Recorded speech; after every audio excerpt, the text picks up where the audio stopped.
अपने रामानुज संप्रदाय में यहाँ तो सब लोग जानते ही हैं, लेकिन बाहर बड़ा विचित्र काम है। श्री शठारी देते हैं तो लोग क्या कहते हैं, कुछ टोपा सा रखते हैं आपके यहाँ, वो क्या है?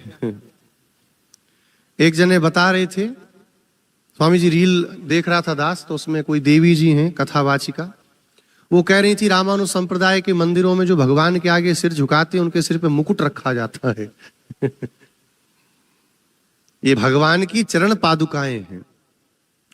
भरतलाल जी ने यहीं थोड़ी दूरी पर नंदीग्राम है, वहां भगवत पादुकाओं की प्रतिष्ठा करके 14 वर्षों तक इस भूमंडल का शासन किया और भगवत पादुकाओं के महात्म्य को बतलाया। तब से भगवत पादुका, आचार्य पादुका के महात्म्य का ज्ञान हमको हुआ और एक भक्ति का एक प्रवाह पादुका की भक्ति के प्रवाह के रूप में प्रकट हुआ।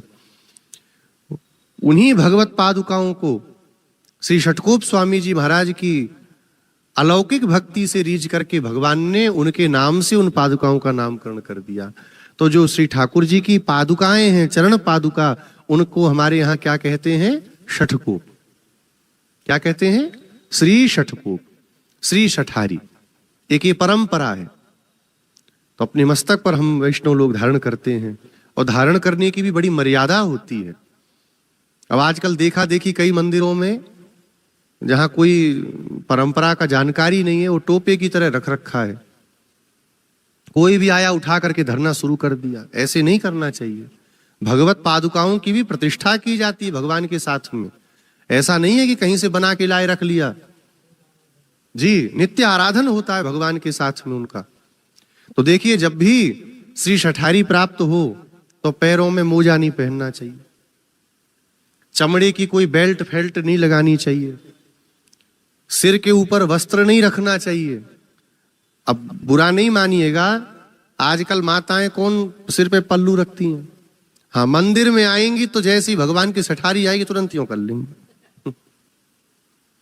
भगवान की श्री शठारी आवे तो सिर के ऊपर वस्त्र नहीं रखना चाहिए। पंजाबियों की तरह हम लोगों के यहाँ शुरू कर दिया लोगों ने। पूजा करते रहेंगे तो पुरुष वर्ग भी एक रुमाल निकाल के धर लेते हैं खोपड़ी पे।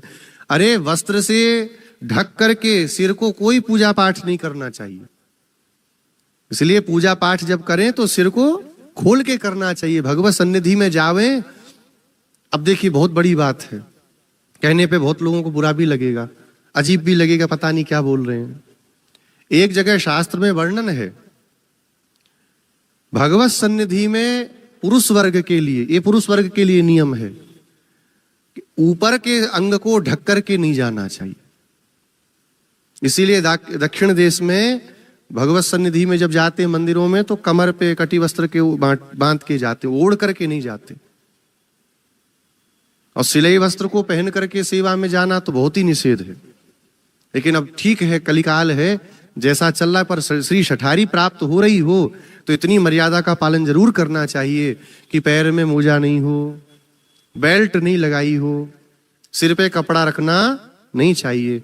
भगवत शठारी आवे तो वस्त्र को हटा करके, माताएं भी पल्लू रखें तो उसको हटा करके प्रणाम करें और विनम्र भाव से हाथ जोड़ करके सिर झुकाना चाहिए।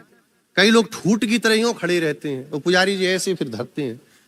दास का बचले तो ऐसे लोगों को कभी शठारी नहीं दे, आगे बढ़ जाए। जिनको शठारी की मर्यादा नहीं पता, हमारे दक्षिण देशों में, दिव्य देशों में श्री शठारी जब बाहर निकलती हैं तो मसाल साथ में रहती है, छड़ी चवर साथ में, छत्र साथ में। नहीं, मंदिर के बाहर भी बिना दीप के श्री शठारी बाहर नहीं आते। इतनी मर्यादा है। जब हनुमान जी को अपने श्री रंगनाथ भगवान का ब्रह्मोत्सव होता है तो भगवान लौट के आते हैं तो हनुमान जी की मर्यादा होती है। उस समय जब श्री शठारी जाती हैं तो छड़ी चवर होकर के सब बहुत समादर के साथ लोग देख के प्रणाम करते हैं। वह भगवान की चरण पादुकाएं हैं, वो कोई सामान्य वस्तु नहीं है। तो उनको देखते ही तुरंत झुक के प्रणाम करना चाहिए, तब उनको मस्तक पर धारण करते हैं।